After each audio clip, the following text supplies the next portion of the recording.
Alright. This episode is sponsored by Urban Garden Brewing right there. You could go ahead and pop that open, my friend. Yeah. Shout out to Imani. Cooling, killing it. Alright, man. So tell me a bit about Concerta. It's concerning. I wasn't quite sure what the hell Concerta did. Tell me more about that experience, bro. But it's like, when you're a kid and you on these medications or whatever, like, you're in the room, but you really ain't in the room. Right? And also, funny enough, I don't really know how well my ADHD medication worked while I was in my therapy sessions. Okay, tell me more. What do you mean by that? Okay, so like imagine being in class, right, but having, oh my God. It's amazing. It's amazing. I know, it's amazing. What? It's amazing. It's amazing. It's amazing. They're doing an amazing job over there. That's crazy. You know? This was not an ad, but this is... I mean, you can put it in the camera if you want to. Just make sure they see the design. This was not an ad. A little bit higher. There you go. Just there you go. See? Give it a little turn. There you go. Yeah, killing the game.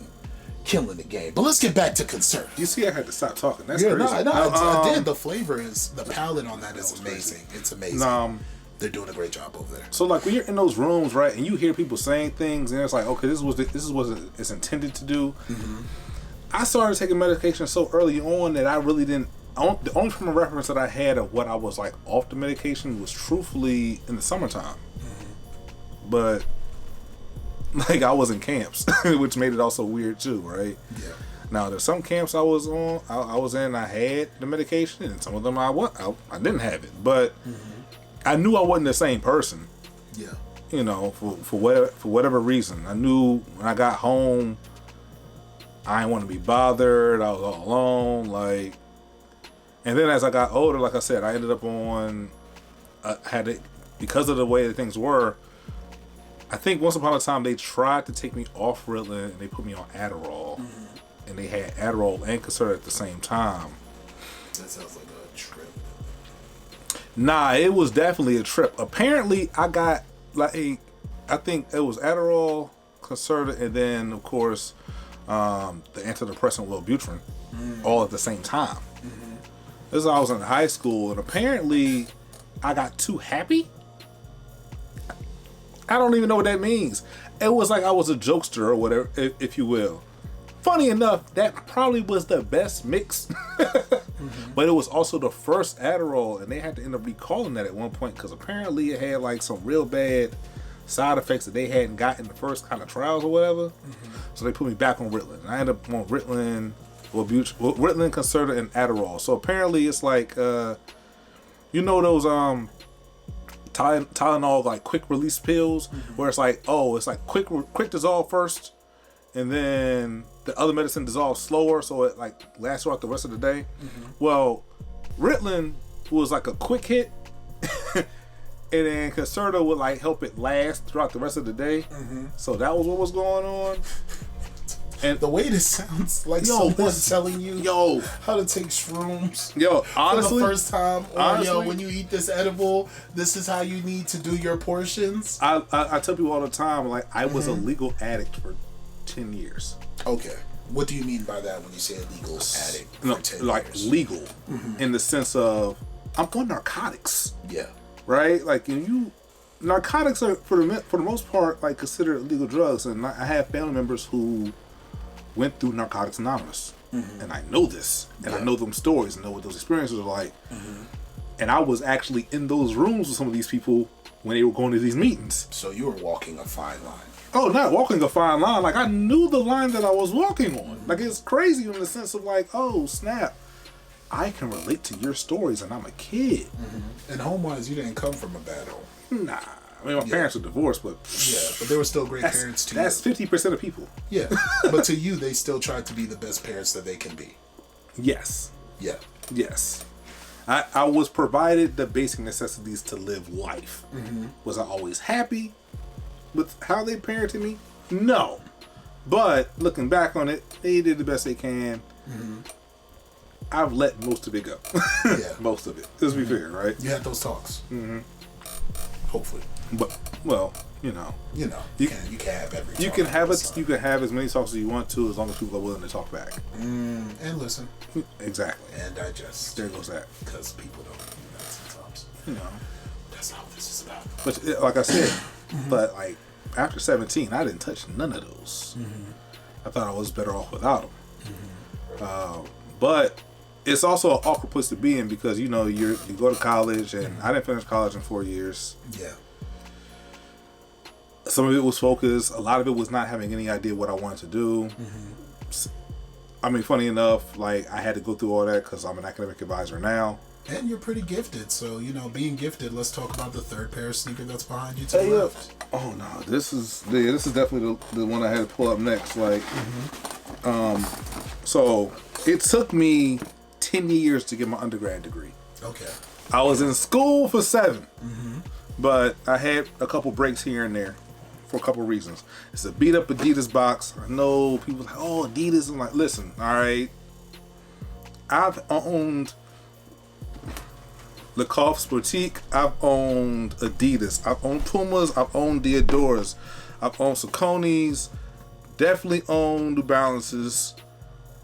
I've owned some Reeboks. Why New Balance come up that late in the conversation? This is DC. Well, this because is a safe space, so here's the thing about it though. Even though like New Balance is a DC staple, yeah, I never liked wearing what other people had. That speaks volumes. So like even like New Balance was cool, but like if you ask a typical Mo,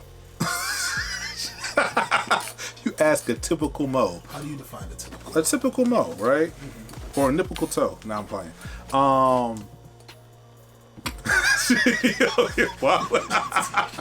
No, like and then we're not all the same. Being with DC natives, not a monolith. I don't even sound like most DC natives, so it is what it is. Yeah. I'm also not angry, so there's that. If you ask somebody, "Oh, what's your favorite New Balance?" 990s, 992, 993s. You may even get a 2000s in there. What's the new ones that just came out? 5974s or whatever. Those new ones are kind of cool. 593s is kind of liked a little bit. You ask people bring up 593s quite a bit. Okay, well, so there's that. Some people you might get one person that says like a 997. You ask me my favorite New Balance, I'm gonna tell you it's a 1500s. Okay, why is it the 1500s? All right, so there's first of all, I just think of all the models, it was the cleanest looking model. In general, and like it was a collab that came out. I think it was with an English company. I think it may have been Shoebox. And they had a collaboration over multiple years. Crazy colorways, specifically the toothpaste pack. If you ever got the chance to look up the New Balance 1500 toothpaste packs, that's a crazy palette. It is a crazy palette. Yeah. It's just a thing. Just to think about it, right? Yeah. The majority of the shoe is white, gum bottom, and then it's like one is like a real like mint suede. That Pharrell just designed that's out there in Miami. That's the color concept. Yeah. Or even if you want, you could say toothpaste, but because that's like mostly like European toothpaste colors. Yeah. Think about Listerine, and you think about the green Listerine, like if like an aqua tone, and think about that kind of like bronzish color like Listerine your grandfather could. That's bronze color. That's absolutely this color, right? Right. So that thing on me just in case. So imagine like this color, but like that's that white. Pack. But this in suede, like it's crazy, legit crazy. So yeah, let's get back to these. I'm gonna give a quick story to this. So I went back to school at Winston in 2014. Yeah, I was living on campus as an RA. Great times, I could imagine. Oh my gosh, I was out here living life in a very interesting way. Tell me more. So like, I mean, I went back to school and do what I wanted to do. I didn't want nobody to go through the same things I went through trying to figure out school and stuff. Like when you ain't got no idea of like a major or like where you're going with it, you just in school going through the motions. That ain't fun. Yeah. I found that, funny enough, one of the things that counteracted my ADHD best is when I had a goal that I was working towards, because a goal focused me way easier than just medicine. Okay. Oddly enough. I still goals. Yeah, like just giving yourself some types of goals, and something that's outside of your head. You've put it out in the universe. You've written it down. You've come up with a plan of what you had to do. I knew what classes I had to take to get to that certain point, or where I had to contact. So it was me counteracting my stuff. Also, another quote unquote drug came into my life at that time, though it wasn't a drug. It just grows from the earth. It's a plant. It just happens to grow like that. And if you should so happen to smoke it, you get what I'm getting at. But that's neither here nor there. The herb. Right? You kind of... The depressed thing really wasn't there as much. It was a way of kind of working that out, right? So I'm back on campus. I had it's funny enough, not at this time, I had just gotten rid of my apartment. At one point, I was an RA on campus, and I had an apartment off campus that I was not paying for, but I had money coming to me every single month to pay for it. Shout out to unemployment checks. So that happened, right? I get this new student. I'm not going to say her name. She was real dope.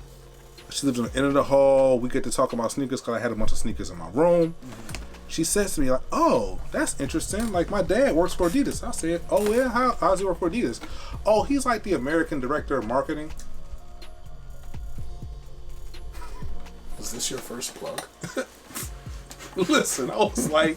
What year was this in your life? This is 2015. Like, we became real, like, actually friends, like... This is half a decade ago. Yeah, half a decade ago. Like, I went with her to get my very first tattoo. Like, all that stuff. Oh, you guys are close. We actually became, like, good friends, right? Nothing still crazy. Friends. Still friends. Yeah. Still friends. I'm trying to reach out to her. I think she changed her number. Okay. She moved to Atlanta. She became a nurse. Yeah. Life is crazy. She got social media? Yes, I do reach out to her that, and I talk to her brother all the time. Okay, so you guys are good. And that's part of the whole thing with this, right? So like she had it. So therefore, she's from Portland. Yeah, I mean that sounds about right. Right, it makes sense. Her and her brother from Portland. They're in school in North Carolina. There's things about life in HBCU world that is a little different. I know little things about here and there. I had family that was involved in some stuff, so I just kind of knew some things. And one of those things happened to be Greek life. I'm not getting into that because this ain't about that. But so you're not throwing up any sets, no colors. I'm not throwing up any colors or any affiliations. I'm not. Today's not that. No. Those who know me know who I am. Do you need some ice for that? Wow, that's crazy. You just go. Cold beers. Cold. It's cold because it's in my hand. Okay. All right. Sexiest questions. Keep going, sir. Just keep going. Anywho, so her younger brother's interested in Greek life at the time. I was in Greek. I knew who was on campus. I was also doing an internship with Greek life on the campus, and I was like, let me bring you around some people that you can get to meet and ask some questions to and put you in certain places so that you can possibly, maybe one day become a member of that organization and it'll work out. Yeah. Right? Just because, people just be needing help. That's all it is, right? So that's during the semester. I'm still on campus actually, it was this week, 2015. Oddly enough. This week, 2015. End of the year. Crazy. I get a phone call from the student. She's like, hey, my dad really appreciated how you helped my little brother out. Just some stuff. I was like, it was nothing. He was just asking questions. I thought I'd bring him around and everything like that. He was like, what size shoe do you wear? Now, earlier in the semester, she and I had a conversation about sneakers. I was like, yo, my favorite pair of like Adidas though, Samoas. Period. Isn't this the year that they brought back originals? Adidas originals in 2015? This is around that time.